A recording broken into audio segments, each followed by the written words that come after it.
మీ business ఏదైనా మీ ఊర్లో promotion చేయాలంటే అది సుమన్ టీవీతోనే సాధ్యం. ఇప్పుడే సంప్రదించండి. చెయ్యాలి. ఎందుకంటే ఈ కాలువ సైజ్ నాకు తెలుసు. కాలువ ఏమని తిరిగిన ప్రతి ఇంచు తెలుసు నాకు కాలువ గురించి, ఈ 3 కాలువల గురించి. దయచేసి ముఖ్యమంత్రి గారు, మన మంత్రి గారు, ముఖ్యమంత్రి గారు అంటారు, మళ్ళీ ఎప్పుడో ఒకసారి ముఖ్యమంత్రి అయితే మీరు తప్పకుండా. ఎందుకంటే నా నోటికెళ్ళి నా నాన్న మీద పుట్టుమచ్చలు నేను నల్లగా ఉన్నది. నేను ఏదంటే 5 అప్పుడు మిస్ అయ్యి మళ్ళీ ఎప్పుడైనా భవిష్యత్తు అయ్యే అవకాశం ఉంది. అదంతా అది నల్గొండ జిల్లా ప్రజలు, మీరు మంత్రి అయ్యారు, మీరు అన్ని ఇంకా మంచి స్థానాలు పోవాలని కోరుకునే మంచిగా చెప్తుంది. మీ సోదరంగా ఈ కాలువల మీద మళ్ళొక్కసారి మీరు డిపార్ట్మెంటల్గా కూడా మళ్ళొక్కసారి మీరు టైం ఉన్నప్పుడు రివ్యూ చేసి ఈ కాలువ డిజైన్ ఏఎంసీ గారు నేను అందరిలో చెప్తాను. ఎందుకంటే ఇక్కడ నాకు ఈ కాలువల మీద నాకు తెలిసినంత సబ్జెక్టు బహుశా ఉంది. ఎందుకంటే 16 ఏళ్ళ నుంచి ఈ రైతుల కష్టాలు బాగా చూసి కనీసం గడ్డి లేదు పశువులకు బోర్ వేసి రైతులు ఆత్మహత్యలు చేసుకున్నారని చెప్పి పేదవాన్ పొందారు. ఒక రైతు అంటే ఆత్మహత్య చేసుకుంటారు. ఈ 18 బోర్లు వేసినా నీళ్ళు పడలేదని చెప్తే బునాది కాలంలో ఎంపీ ఉన్నప్పుడు చేయించాను.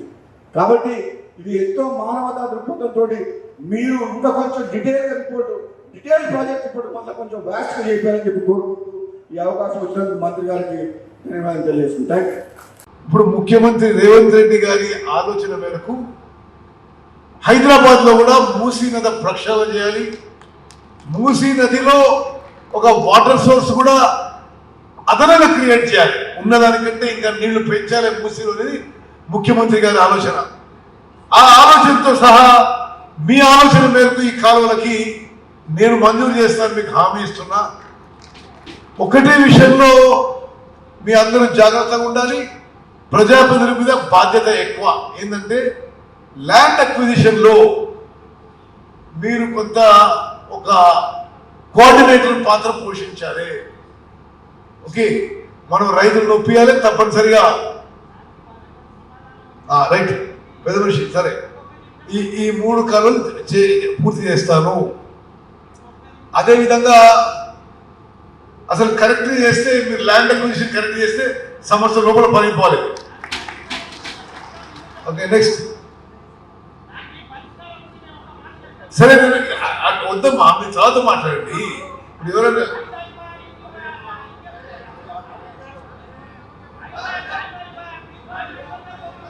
అవును మేము మాట్లాడాలి. ఇప్పుడు అట్లా మాట్లాడకండి మీరు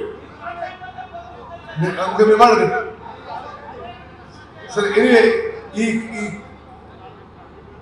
ఈ కాలువల మంజూరు చేయిస్తా అని చెప్పి హామీ ఇస్తున్నారు. అదేవిధంగా దేవాదుల ప్రాజెక్టు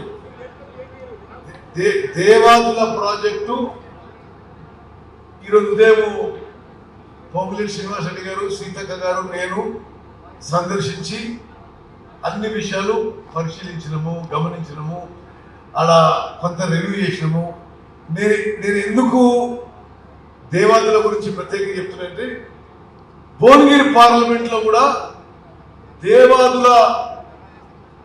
దేవాదుల ప్రాజెక్ట్ నుంచి కొన్ని లక్షల ఎకరాలకు నీళ్ళు వస్తాయి. దేవాదుల ప్రాజెక్టు 2008లో మన ప్రియతమ నాయకురాలు సోనియా గాంధీ గారు, ఆ రోజు రాజశేఖర రెడ్డి గారి ప్రభుత్వంలో శంకుస్థాపన చేయడం జరిగింది. ఈరోజు పోయి అది ఆ పైలను కూడా చూస్తాం.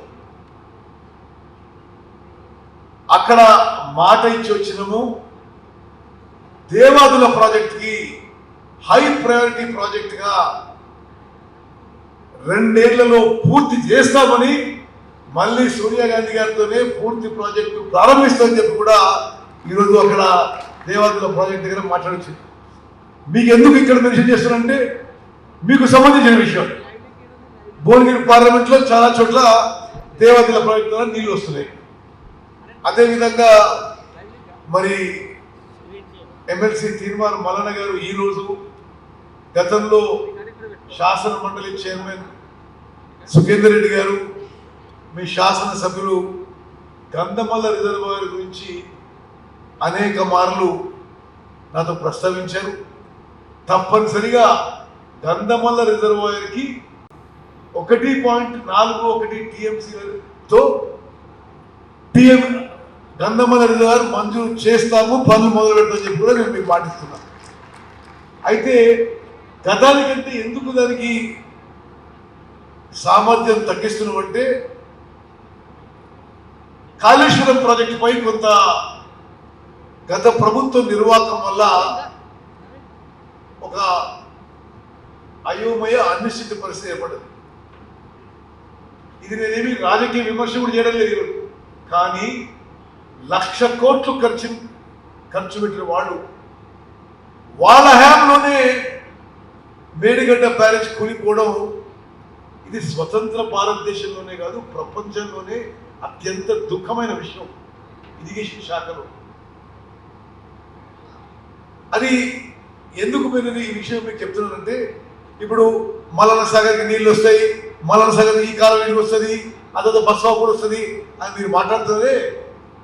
కాళేశ్వరం ప్రాజెక్టు నుంచి అది ఏ విధంగా మనం ముందుకు పోతో అది నిపుణులకు కూడా ఇప్పుడు ఆ మేడిగడ్డ సుందిల్ల అన్నారం బ్యారేజ్ ఆ ఫ్యూచర్ ప్రశ్నార్థకమే ఉంది. నేను స్వయాన ఈ విషయంలో భారతదేశంలో అత్యంత నైపుణ్యం ఉన్న వాళ్ళంటే నేషనల్ డ్యామ్ సేఫ్టీ అథారిటీ, అంటే డ్యాములు బ్యారేజీల మీద భారతదేశంలో ఎక్కువ నైపుణ్యం ఉన్న వాళ్ళు పార్లమెంట్ చట్టం ప్రకారము కేంద్ర ప్రభుత్వ సంస్థ నేషనల్ డ్యామ్ సేఫ్టీ అథారిటీ. వాళ్ళని మేము పలుమార్లు మీటింగ్ చేసినాము, వాళ్ళ టెస్టింగ్ కూడా చేయించినాము. కాళేశ్వరం ప్రాజెక్టు ప్రత్యేకంగా ఆ 3 బ్యారేజీల విషయంలో ఆ డిజైన్లో, ఆ నిర్మాణంలో, ఆ మెయింటెనెన్స్లో తీవ్రమైన లోపాలు ఉన్నాయి. అందుకోసమని మేము ఇప్పటికిప్పుడే ఏమీ చెప్పలేకపోతున్నాం అని చెప్పి చాలా స్పష్టంగా చెప్పడం జరిగింది. వచ్చే వారం మరోసారి వాళ్ళతో ఢిల్లీలో మీటింగ్ ఉంది. నేను ఎందుకంటే ఆ 3 బ్యారేజీలు గత ప్రభుత్వ నిర్వాహకం వల్ల కొలాప్స్ అయ్యే పరిస్థితి వచ్చినాయి. అందుకని పైన కాళేశ్వరం సోర్స్గా మనం ప్లాన్ చేసుకుంటే ఎట్లా అని ఒక ఆలోచనలో ప్రభుత్వం ఉన్నది. అదేవిధంగా మరి ఉమ్మడి నల్గొండ జిల్లాలో సుదీర్ఘ ప్రజా జీవితంలో ఉన్న వ్యక్తిగా నేను తుంగతుర్తి కాన్స్టిట్యున్సీ నేటివ్ని, నేను కోదాళ్ళ 3 సార్లు ఎమ్మెల్యే ఉన్నా, హుజూర్ నగర్లో 3 సార్లు ఎమ్మెల్యే ఉన్నా, నల్గొండ పార్లమెంట్ సభ్యుని ఉన్నా, మరి ఉమ్మడి రాష్ట్రంలో మంత్రిగా ఉన్నా, రాష్ట్ర కాంగ్రెస్ పార్టీ అధ్యక్షుని ఉన్నా, ప్రత్యేక రాష్ట్రంలో ఎంపీగా ఉన్నా, మరి ఈరోజు మళ్ళీ మంత్రి ఉన్నా. ఉమ్మడి నల్గొండ జిల్లా సస్యశ్యామలం చేయడం నా ధర్మంగా నేను భావిస్తున్నాను. నేను మనం చేస్తున్నా. మీరు చెక్ డ్యామ్ల నుంచి ప్రాజెక్టుల వరకు ఏది నాకు సాధ్యమైతే తప్పనిసరిగా చేసి చూపిస్తానని చెప్పి కూడా నేను మనం చేస్తున్నాను. రాజగోపాల్ గారు చెప్పినట్టుగా మంత్రి కాగానే శ్రీశైలం సొరంగం విషయం మీద దృష్టి పెట్టి అది ఎట్లా వేగవంతం చేయాలని అదొక విధంగా పనిచేస్తున్నాం. ఎస్ఎల్బిసి టనల్ వర్క్స్, అదేవిధంగా డిండి లిఫ్ట్ ఇరిగేషన్కి మరి ఏ విధంగా పనిచేయాలి, నీళ్ళు ఎక్కడి దగ్గర తీసుకురావాలి అని కూడా నిరంతరం పనిచేస్తున్నాం. మరి ఉమ్మడి నల్గొండ జిల్లా కాంగ్రెస్ పార్టీ కూడా కంచుకుంట 12లో 11 ఎమ్మెల్యేలు గెలిచినాం, 2 ఎంపీలు గెలిచినాం.